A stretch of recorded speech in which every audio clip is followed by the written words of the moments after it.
Hello and welcome to your my page. আমরা গত ক্লাসে দেখছিলাম যে স্টেজেস অফ ডেভেলপমেন্টের প্রথম দুইটা স্টেজ দেখছিলাম। আমরা আজকের ক্লাসে দেখব স্টেজেস অফ ডেভেলপমেন্টের লাস্ট দুইটা স্টেজ। ফার্স্ট স্টেজ আছিল আমরা ইনফেন্সি, সেকেন্ড আছিল চাইল্ডহুড, থার্ড আছিল আমরা অ্যাডোলেসেন্স অ্যান্ড ফোর্থ আছিল অ্যাডাল্টহুড। তো আমরা ইনফেন্সি অ্যান্ড চাইল্ডহুড গত ক্লাসে দেখছি। আমরা যারা দেখছি না গত ক্লাসে, আমরা চেষ্টা করবো এই ক্লাসে আগে এটা দেখার লেগে তারপরে এটা দেখুন। তো অ্যাডোলেসেন্স যে স্টেজ আছে এই স্টেজটা আমরা দেখছি কিনা 12 থেকে 18 বছর যেটা এজ আছে এই এজ গ্রুপটারে মেনশন করা হয়েছে। তো অ্যাডোলেসেন্স যেটা স্টেজ আছে এই স্টেজের মধ্যে আমরা একটা বাচ্চার কিতা কিতা পরিবর্তন আইতে পারে না পারে আমরা আজকের ক্লাসে এটা বিষয়ে আলোচনা করবো, দেখিলে কিতা কিতা তার পরিবর্তন হয়। তো এখানে ফার্স্ট যেটা আমরা লিখছি puberty and major physical challenges occurs. Puberty বলতে আমরা সাধারণত বুঝি একটা বাচ্চার যেটা তার সেক্সুয়াল যেটা অ্যাটাচমেন্ট যেটা সেক্সুয়াল ফুলফিলমেন্ট যেটা এটা আমরা দেখা গেছে ছেলে এবং মেয়ে উভয়ের ক্ষেত্রে এটা আমরা ফুলফিল হয়, এবং শরীরের মধ্যে আমরা অনেক ধরনের চেঞ্জেস দেখতে পাই। যেমন ছেলেরা যদি হয় এই বয়সে আমরা গলার টোনটা চেঞ্জ হয়। এর আগ মুহূর্তে যদি আমরা একটা ছোটো বাচ্চারে দেখি যে তার গলা টোন যেটা আছে ছেলে এবং মেয়ের আমরা টোনটা ডিফারেন্সিয়েট করতে পারতাম না। ছেলে মাতিলেও বুঝবো যে একটা বাচ্চা, আর মেয়ে মাতিলেও একটা বাচ্চা বুঝবো। তখন বাচ্চার মধ্যে ছেলের আওয়াজ এবং মেয়ের আওয়াজটা আলাদা করা যায় না। তো এই স্টেজে যাওয়ার পরে কমপ্লিটলি একটা ছেলে মানুষ হলে তার গলার সাউন্ড ফুললি চেঞ্জ হয়ে যায়, এবং শরীরের মধ্যে আরও আনুষঙ্গিক পরিবর্তন, দাড়ি গজায়, শরীরের রুম গজায়, এগুলো অনেক পরিবর্তন আমরা দেখতে পাই। এর লিগে এসে কেন ফিজিক্যাল চেঞ্জেস অকার্স। তো পরে যেটা আছে emotional ups and downs R common. একটা বাচ্চা যখন এই এজ গ্রুপের মধ্যে থাকবো 12 to 18 ইয়ার্স, তখন দেখা যায় কিন্তু একটা বাচ্চা কোনো সময় খুব বেশি রাগান্বিত, কোনো সময় হ্যাঁ আবার নিজে নিজে কোনো বিষয় নিয়ে চিন্তিত হইয়া এটার ফুললি হ্যাঁ কোনো বাজে প্রভাব ফেলাইতে পারে। এটার লিগে তার ইমোশনালি হ্যাঁ খুব বেশি আক্রোশ দেখায়। কোনো জিনিস যদি একটা জিনিস কিনতে হয় তো এটার লেগে হ্যাঁ খুব বেশি আঁকড়াইয়া ধরবো যে দিতেই লাগবো। তো এই যে ইমোশন যেটা, এই ইমোশনাল যেটা, এটা তার খুব বেশি তাড়াতাড়ি উঠে যায়, আবার তাড়াতাড়ি এটা কন্ট্রোল হয়। যে লেখা আছে ইমোশনালি আপস অ্যান্ড ডাউন।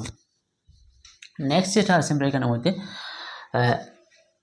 আমরা দেখতে পারবো যে development identically develops identity and independence. Identity কথাটার অর্থ হচ্ছে গিয়া এই যে বয়স যেটা হবো 12 থেকে 18 বছর, এই বয়সের বাচ্চা একটা হ্যাঁ চাইব সমাজের মধ্যে তার নিজস্ব কোনো ব্যক্তিত্ব গড়ে তোলার চেষ্টা করবো, তার পরিচয় ধীরে ধীরে লাভ করা শুরু করবো। যে যদি আগে একটা ছোটো বাচ্চা যদি 12 সমাজও তার কেউ চিন্ত না, খার বাড়ি হরু তা না, এটা হ্যাঁ বড় মানুষে অতটা খেয়ালও করতো না। কিন্তু যখন 12 থেকে 18 বছর একটা ছেলে বা একটা মেয়ে হয়ে যাব, তখন তার আলাদা সমাজের মধ্যে একটা পরিচয় হয়ে যাব যে তারে পার্টিকুলার একটা নির্দিষ্ট নাম ধরে ডাক দিলে অমুকর বাড়ির হইলে তারে স্বয়ং তার নাম ধরলে মানুষে তারে চিনে নেব। এখান থেকে তার কীতে হয়ে যায় তার নিজস্ব ব্যক্তিত্ব যেটা, আইডেন্টিটি যেটা, পরিচয় যেটা, এটা সমাজও লাভ করা আরম্ভ হয়ে যায়। এবং ইন্ডিপেন্ডেন্সে হে একলা চলাফেরা করতে সময় তার আর কোনো অসুবিধা এই মুহূর্তে নাই। Increase interest in friendship and career goals.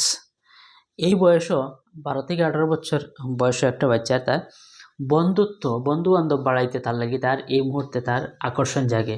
ছেলে বন্ধু হোক মেয়ে বন্ধু হোক, তার ফ্রেন্ড সার্কুলের মধ্যে তার ইন্টারেস্টটা জাগ্রত হয়, এবং দেখা গেছে কি তা কেরিয়ার গোলস। এবং এই বয়সের বাচ্চা চিন্তাধারা শুরু করে যে হ্যাঁ কীরকম বাঁচত, কীরকম হয়তো চাকরি ধরতো না কিতা করতো, মোটামুটি তার ফিউচার নিয়ে চিন্তাধারা আরম্ভ করে দিতে পারে এই এজের মধ্যে। This stage shapes self confidence, behaviour and future ambition. এবং এই যে বয়স যেটা একটা বাচ্চার, তার মধ্যে কী করে আত্মবিশ্বাসটা গড়িয়া তোলে। এই বয়সে হ্যাঁ যে কোনো চিন্তা করতে পারে যে এই কাজটা আমি করতে পারবো, হ্যাঁ নিজে নিজে নির্ভরশীল হইতে পারে, অন্যর উপরে যে অমুকে আমার হেল্প করবো আর আমি করবো, এরকম চিন্তাধারা তার মধ্যে, হ্যাঁ এটা করতে পারবো, এটা আমি হ্যাঁ লেখিতে পারবো, হ্যাঁ খাইতে পারবো, হ্যাঁ খেলাইতে পারবো, এটা তার মধ্যে আত্মবিশ্বাসটা গড়িয়ে উঠে যায়। তো এই জিনিসটা এই বয়সা সেলফ কনফিডেন্স এটা তার মধ্যে গড়ে উঠেছে। এবং ফিউচার অ্যাম্বিশন, ভবিষ্যতের পরিকল্পনা তার মধ্যে এই যে হ্যাঁ কিতা করতো না করতো, এটা তার মধ্যে এই সময় গড়ে উঠেছে। Abstract thinking, logical thinking, reversible.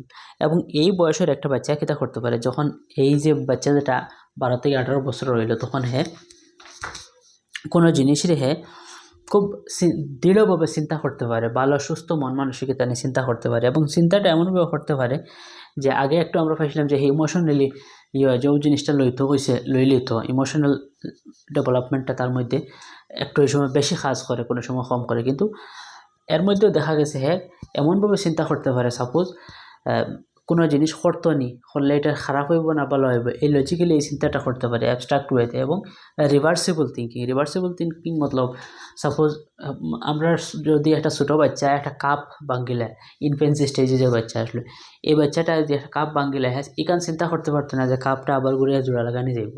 কিন্তু এই যে আমরা অ্যাডোলেসেন্স স্টেজ যেটা আছে, এই অ্যাডোলেসেন্স স্টেজের একটা বাচ্চা চিন্তা করতে পারবে যে কাপটারে আবার ভাঙ্গিয়া জোড়া লাগানি দেব বলে, কিলা যদি খাসর যদি কাপও বলা হয় তারে আবার খাসর ফ্যাক্টরি ফাটাই দিলে এটা ভাঙ্গিয়ে আবার গুঁড়া গুঁড়া করে আবার নতুন করে খাস বানানি যাইব। এই রিভার্সিবল অর্থাৎ উল্টা চিন্তা যেটা, এটা করতে পারে যে জিনিস নষ্ট হয় এবং জিনিস ভালো করা যায়।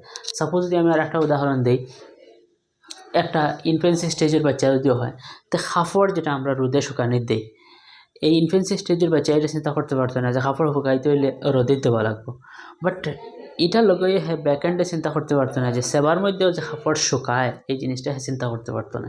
বাট এই যে আমরা অ্যাডোলেসেন্স যে স্টেজ আছে, এই স্টেজের মধ্যে একটা বাচ্চা চিন্তা করতে পারবে যে রোদের দিলেও কাপড় শুকায়, এবং আমরা যে ছায়ার তলেও দেয় কাপড়টা শুকাইব, জলটা শুকাইয়া যাবো, তাহলে জলটা জানি বাতাসের লাগে উড়াইয়া নেয়। তো এটা কিন্তু ইনফেন্সির একটা বাচ্চা চিন্তাধারা করতে পারতো না, যেটা করতে পারবো অ্যাডোলেসেন্স রিভার্সিবল চিন্তা, উল্টা চিন্তাটাও করতে পারবো এবং ফরওয়ার্ড চিন্তাটাও করতে পারবো। নেক্সট যেটা আমরা আইছি adulthood stage, last stage of development. Adulthood stage মতলব হইল এটা 18 বছর থেকে লিয়ে আপ টু মৃত্যুর আগ পর্যন্ত যে বয়স যেটা আমরা এটা হয় অ্যাডাল্টহুড, 18+ টু হোল লাইফ এক কথা কইতে পারবো। তো অ্যাডাল্টহুডটারও আরও ছোটো ছোটো পার্টে ভাগ করা হয়েছে, early adulthood, middle adulthood, late adulthood. তো এটা অ্যাডাল্টহুড থেকে কোয়েশন খুব বেশি কম হয়, কোয়েশনগুলো বেশি হয় আমরা এই 3 স্টেপ থেকে, ইনফেন্সি, চাইল্ডহুড, অ্যাডোলেন্সি। এর মধ্যে ইম্পর্টেন্ট চাইল্ডহুড, এটাতে বেশি কোয়েশন হয়, এবং ইনফেন্সি, এই দুইটা খুব বেশি ইম্পর্টেন্ট আর কি আমরা এই ডেভেলপমেন্টের স্টেজের ক্ষেত্রে। তো দেখা গেছে কিনা অ্যাডাল্টহুড মতলব একজন প্রাপ্তবয়স্ক মানুষ হয়ে গেছে, বড় মানুষ হয়ে গেছে। বড় মানুষ হলে তার চিন্তাধারা বড় থাকবো, কাজ করতে বিবেকবানভাবে করবো। এর লিগে আমি এখানে কিছুটা ক্যারেক্টারিস্টিক্স লেগছে, কারণ আমরা বড় মানুষ যারা ওই যায় তখন সবেও বুঝে যে কিতা করতো না করতো সমাজও চিন্তা করে কাজ করার মানে আখলটা তার মধ্যে জাগ্রত হয়ে যায়। তো এখানে দেখুন physical strength reaches peak, later start decreasing. একটা মানুষের যেটা ফিজিক্যাল স্ট্রেংথ, অর্থাৎ আমরা যদি এই মুহূর্তে হাইট ধরি, তো দেখা যাবে যে 18 বছর যে একটা মানুষের হয়ে গেছে, 18 বছরের উপরে, তার যেটা উচ্চতা বৃদ্ধি হওয়ার কথা এটা একদম হাইয়েস্ট লেভেল পর্যন্ত যাইব গিয়া, আর যাওয়ার জায়গা নাই। এবং এক সময় আইব যে এটা ধীরে ধীরে আবার মানুষের স্বাস্থ্য হোক, সুন্দরতা হোক, চেহারার সুন্দরতা হোক, এটা ধীরে ধীরে কমতে থাকবে। এর কারণে লাগছে যে লেটার স্টার্ট ডিক্রিজিং। প্রথমে কিন্তু হইব তার 18+ যখন হইব, একটা মানুষ 18+ থেকে আপ টু হোল লাইফ, তার যতটা উৎসাহ আর হয়ে যাব, স্বাস্থ্য আর হয়ে যাব, সুন্দর হয়ে যাব। বাট এটা আবার দেখা যায় একসময় হওয়ার পরে এটা আবার কমতে থাকে। এর লিগে আমি লেখছি কেন লেটার স্টার্ট ডিক্রিজিং। নেক্সট আমরা যেটা আছে career, family responsibility, social responsibility. তো এখানে দেখা গেছে একটা মানুষ যখন 18+ প্রাপ্তবয়স্ক হয়ে গেলো, অ্যাডাল্টহুড হয়ে গেলো গিয়া, তখন তার কীভাবে খাইতো, কীভাবে বাঁচতো না বাঁচতো, এই বিষয় নিয়ে তার চিন্তা করতে লাগে। ফ্যামিলি রেসপন্সিবিলিটি এবং পরিবারের দায়িত্বটা তার বাড়ি যায়, এবং সোশিয়াল রেসপন্সিবিলিটি সামাজিক দায়িত্ব বাড়ে যায়। দুই বাড়ি যদি ঝগড়া লাগে তার এটা মিটাইতে লাগবো, এখানে তার ঘরের কোনো ফ্যামিলি মেম্বারে আউকে করলে এটাও তার বুঝাই মিটাইতে লাগবো, হ্যাঁ কোনো আউকে করতো না এটাও বুঝতে লাগবো। তো এটা আমরা বড় হওয়ার পরে আমরা এই ডেভেলপমেন্টটা অলরেডি আমরা মধ্যে আই যায়। নেক্সট যেটা হয়েছে দেখুন ডিসিশন মেকিং বিকাম ম্যাচুয়ার, এবং যেটা হ্যাঁ ডিসিশন লইব এটা সুস্থ মন মানসিকতার সাথে লইতে লাগবো। এমন কোনো ডিসিশন লইলে হইতে না যেটা তার লাইফ অথবা সমাজের কোনো ক্ষতি হয়ে যায়। তাই লেখ হয়েছে কিনা ডিসিশন বিকাম ম্যাচুয়ার, পরিপূর্ণ একটা সিদ্ধান্ত লইতে লাগবো। Builds relationship, social status, marriage, এবং আমরা দেখছি প্রাপ্তবয়স্ক হওয়ার পরে তার যেটা বন্ধু বান্ধবের লোক সম্পর্ক আছে এটা গড়ে ওঠে। সামাজিক যেটা তার পরিস্থিতি লাভ আছে, সাপোজ একজন মানুষ প্রাপ্তবয়স্ক হওয়ার পরে তার সামাজিক পরিচয় কী থাকে, প্রথমে হ্যাঁ একজন মানুষ হইতে লাগবে, অবভিয়াসলি ভালো মানুষ। তারপরে তার কেরিয়ার গোলস, হ্যাঁ চাকরি করেন না ব্যবসা করেন না রোজগার করেন, এই যদি চাকরি করে তে কোন প্রফেশন আছে, টিচিংও আছে, ডক্টরি আছে, ইঞ্জিনিয়ারিং আছে, যে কোনো প্রফেশন হইতে পারে। এর লিখ হয়েছে কি তাই কেন সোশিয়াল স্ট্যাটাস, সমাজের মধ্যে তার কি স্ট্যাটাস আছে, কোন অবস্থায় হয়ে আছে, এবং ম্যারেজ এবং প্রাপ্তবয়স্ক হওয়ার পরে একজন মানুষের দেখা আছে যে আমরা পারিবারিক লাইফ আরম্ভ হয়, বিবাহ বন্ধনে মানুষ আবদ্ধ হয়। Share life experience with child, এটা যদি আমরা এই স্টেজ যেটা এটা যদি আমরা 3 ভাগে ভাগ করতাম, early adulthood, middle adulthood and let adulthood. তো এই যেটা এক্সপিরিয়েন্স আছে শেয়ার লাইফ এক্সপিরিয়েন্স, এটা একদম মানুষ যখন বৃদ্ধ হয়, বৃদ্ধ হওয়ার পরে হ্যাঁ তার ছেলেমেয়ে হোক বা নাতিপুতি হোক, এর সাথে তার লাইফের কীটা হয়েছে না হয়েছে, কোন সময় কীটা কাজ করছে, এই হিস্ট্রিগুলো আমরা দেখছি। আমরা দাদা দাদি নানানি কেউ যদি বৃদ্ধ থাকেন, নাতিনও সকল বা ছেলেমেয়ের লগে এই ধরনের হিস্ট্রি শেয়ার করেন। এলে এখানে কইছে share the experience with child and wisdom বা নলেজ, তার কীটা লাইফও কীটা করছেন না করছেন, কীভাবে শিক্ষা আহরণ করছেন।